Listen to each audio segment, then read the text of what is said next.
Durante mais de 300 anos de escravidão no Brasil, a violência e a humilhação eram práticas banais. Eram trabalhadores, eram pessoas simples, mas que tinham o sentimento da liberdade no sangue.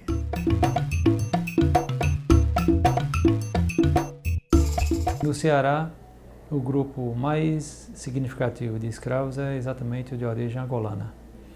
Esse é o grupo mais importante. Então você vai pegar no Vale do Jaguaribe e no Vale do Acaraú, que são as duas áreas mais importantes da pecuária, onde você vai encontrar o maior plantel de escravos no Ceará.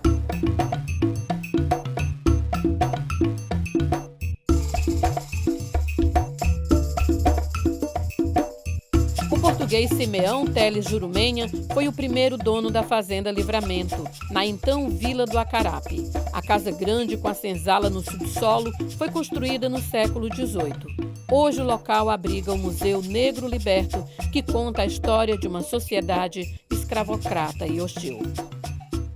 E aqui nós temos a cozinha da casa. É onde contamos a história da escrava que foi queimada viva no fogão. Que essa que morreu queimada foi porque estava brincando com a criança dele lá, né? Aí, quando rebolou a criança, enquanto negócio de rebolar a criança para brincar, tudo, o menino caiu. Quando a criança caiu, quebrou o pescoço. E nessa hora, o pai dele, que é dele, vem, né? Vinha sair, chega na carroça, olha que hoje tem ainda, a roda por lá ainda, né? Aí chegou, pegou ela pelos cabelos e levou. Chegou lá dentro, mandaram para fazer o fogo muito grande. Aí quem empurrou a cara dele no fogo. Aí tinha um quarto de lado, né? Esse quarto, trancaram ela. Que todo dia o banho dela, o café dela, era cara dentro do fogo. Não chegou a enterrar ela, morta não. Ainda estava viva ainda, quando botaram do buraco e enterraram. Essa história aí, quem vinha me encontrar sempre, era um senhor antigo de lá. E tinha outro senhor de lá, um doutor Valdivino, que também contou essa mesma história para a gente. E aqui era onde ficavam todos os escravos naquela época. Para começar, nós temos aqui uma verdadeira prisão. Então eles eram jogados aqui dentro, onde podemos observar que o espaço vai ficando menor, cada vez mais vai diminuindo. E em cada parte da senzala temos algumas torturas. Para começar, nós temos aqui as algemas, que era para colocar nos pulsos dos escravos dessa forma. Deixavam eles presos aqui a noite toda. E isso, como eu falei, devido ao que fizessem sem comer e sem beber nada. E tudo aqui era escuro. Não tinha iluminação na época. E eles também não podiam utilizar nem velas, nem lamparinas, devido ao fogo. Se eles utilizassem o fogo, eles poderiam causar incêndio, devido ao piso da casa ser de madeira. Nessa parte nós temos a sala do tronco, onde os escravos eram presos no tronco de costas e o feitor ficava com o chicote na mão. Assim, o escravo sofria bastante. Para que o escravo sofresse mais ainda, eles resolveram inventar o chicote de 3 pontas, para com um só açoite, ferir logo o corpo do escravo em 3 cantos. Como os escravos eram escravos africanos, escravos altos de 1,80 m, 1,90 m de altura, eles ficavam presos aqui dentro. Na verdade, sentiam com certeza bastante dificuldade, certo? Ficavam presos aqui com as mãos amarradas para trás, que chegaram a cavar a parede com as próprias mãos para formar um assento melhor. A porta original da época era uma porta de madeira, era colocado pregos com as pontas para dentro, então se o escravo tentasse empurrar a porta, bater, com certeza isso prejudicava, era furado com os pregos. Então, essas algemas já era para os escravos mais baixos, já para que eles ficassem de pontas de pé ou então empendurados. Com essa posição, a respiração deles era cortada com 15 minutos, o corpo todo ficava dormente e as pernas ficavam totalmente inchadas. Muitos, como devido ao material ser ferro, cortava o pulso deles, né? Rapidamente muitos chegavam a pegar o tétano. E aqui com certeza eles não tinham direito a nenhum medicamento. Até porque a expectativa de vida de um negro era até os 48 anos.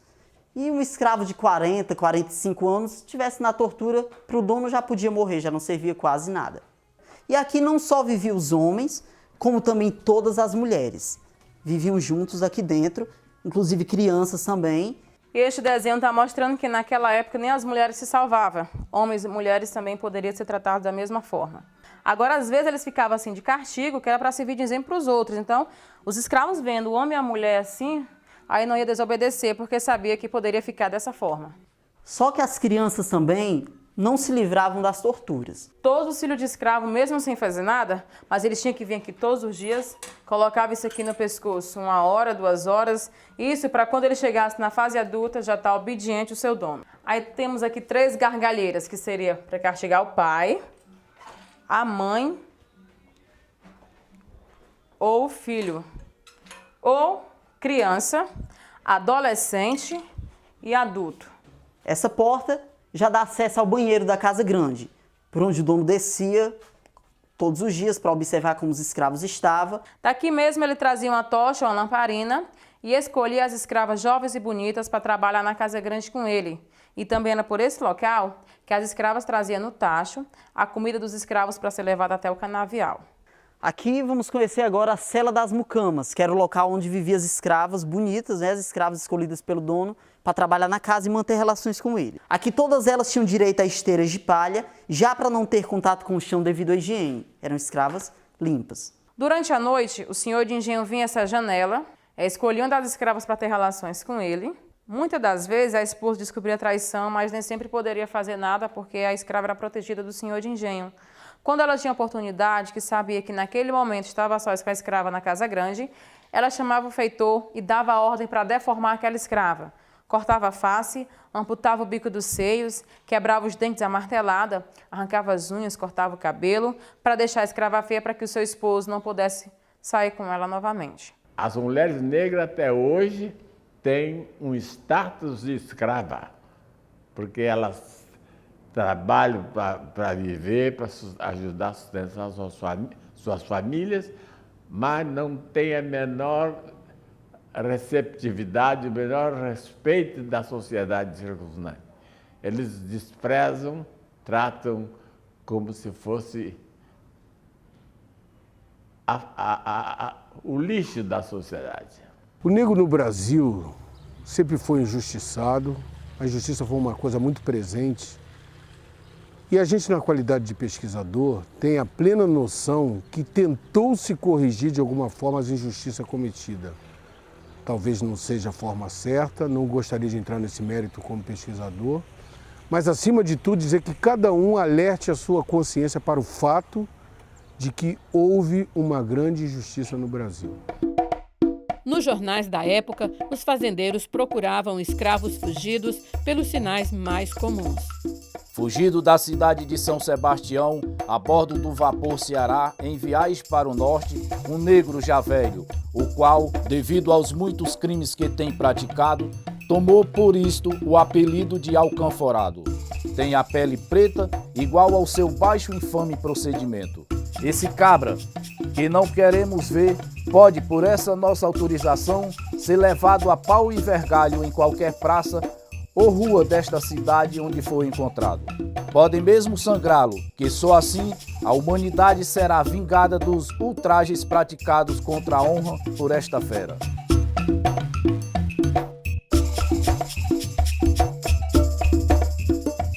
Você tem Rebouça, você tem Nabuco, mas você tem João Brígido aqui no Ceará e outros tantos, né? Homens daqui do Ceará que estão em torno do jornal O Libertador, que depois vai virar a República. E se você ver no jornal O Libertador, todos eles fazendo loa contra a abolição, mas então depois você vai ver na República já denunciando as mazelas feitas pelos blocos de maracatu e outras práticas culturais que têm vínculos fortes com uma cultura afro-cearense. As leis criadas nos gabinetes do Império em nada beneficiavam a população cativa.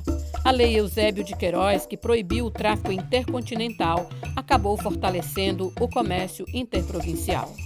Esse fluxo de cativos ele vai variar de acordo com a conjuntura.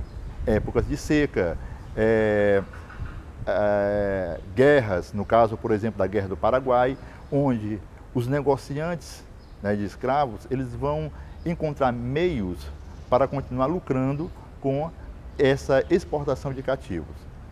No caso de 1881, por que 1881? Porque é um momento em que o movimento abolicionista mais o os jangadeiros se organizam e resolvem não mais transportar cativos, né, para a região sudeste. Você vai ter à frente desse movimento um negro liberto chamado Antônio Napoleão e outro afrodescendente mulato, que é o Francisco José do Nascimento, o Chico da Malquide, que depois do movimento vai ser chamado de Dragão do Mar. E além dos jangadeiros, os militares e os ferroviários ajudavam nas fugas dos escravos, que se refugiavam em quilombos.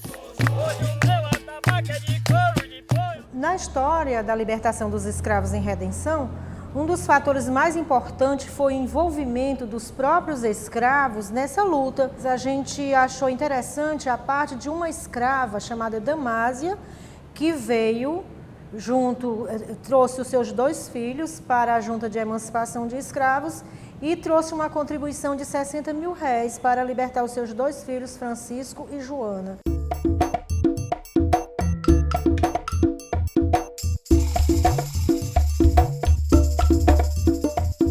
Os líderes do movimento abolicionista no Ceará, que estavam imbuídos, né, dessa luta contra a escravidão, todos eles estavam bebendo no pensamento liberal, né, na necessidade já de pensar o fim da escravidão, e eram homens, muitas vezes deles, profissionais liberais, né? No entanto, o que a gente percebe é que o que vai se falando dessa abolição no Ceará, como em outros lugares, é como se fosse algo feito pelos brancos para os negros.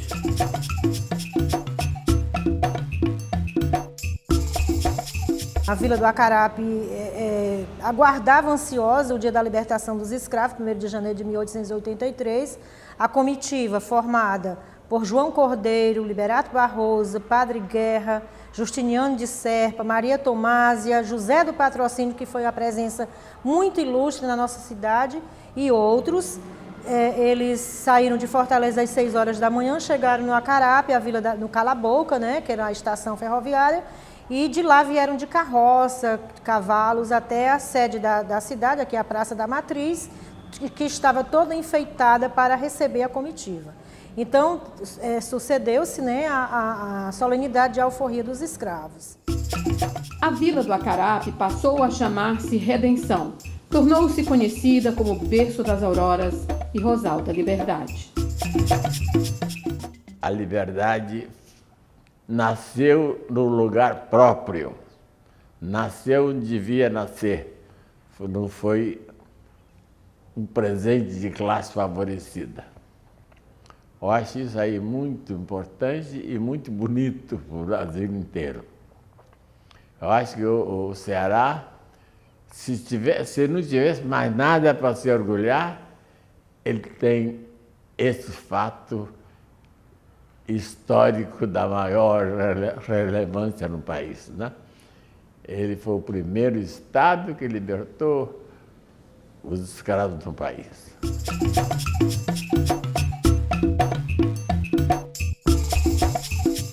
Surgem comunidades negras rurais. Comunidades negras rurais que não necessariamente têm um vínculo com quilombos historicamente constituídos, mas que evidentemente colocam outras demandas para o Estado, para além dessa questão do respeito enquanto cidadão, enquanto negro.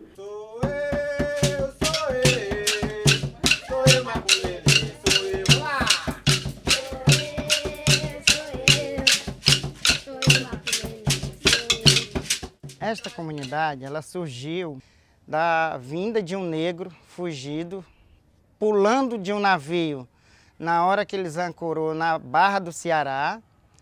Ele não queria ser escravo e nem ser vendido, então ele fugiu dali correndo. Ele foi caçado a dente de cachorro, daqui até a sede de Pacajus. Hoje, nós estamos bem desenvolvidos já, graças a Deus, graças ao nosso desempenho, mas aqui foi muito sofrido. Eu tinha vergonha de mim mesmo, porque as pessoas zombavam, né, de mim. Passei por muita dificuldade. Hoje não. Hoje, como já o governo já trabalha a causa negra, então a gente já vê com outros olhos.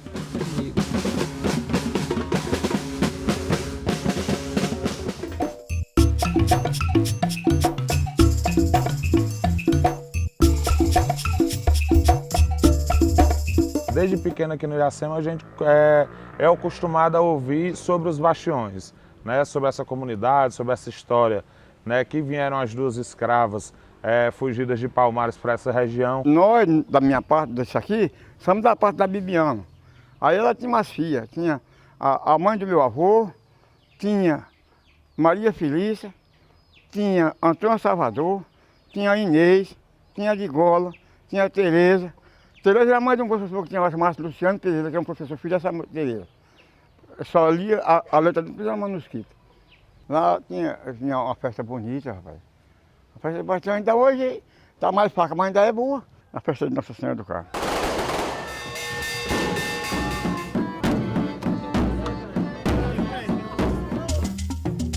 Passados 123 anos da libertação dos escravos, o Brasil ainda não se libertou do preconceito e nem assimilou as lutas em favor da cultura e dos direitos humanos e civis da população negra. Não somos libertos, não somos livres. O negro, para ser livre, ele tinha que ter a possibilidade de exercer plenamente a sua cidadania brasileira. E ele não tem aqui essa liberdade, essa possibilidade, essas oportunidades. Pode ver que a oportunidade que ele tem qual é? É aquela de ir para a cadeia. Se vem uma pessoa da Europa, pode ser pobre, miserável, pode ser um criminoso, ele chega aqui, ele é tratado, porque você não sabe, porque é portador da raça branca. Independentemente dele é rico ou não. Enquanto o africano pode ser rico, ele não é conhecido, é portador da cultura africana. Então, ele é suspeito até que ele prove o contrário. Então, essa carga histórica, se não fosse a questão da escravidão,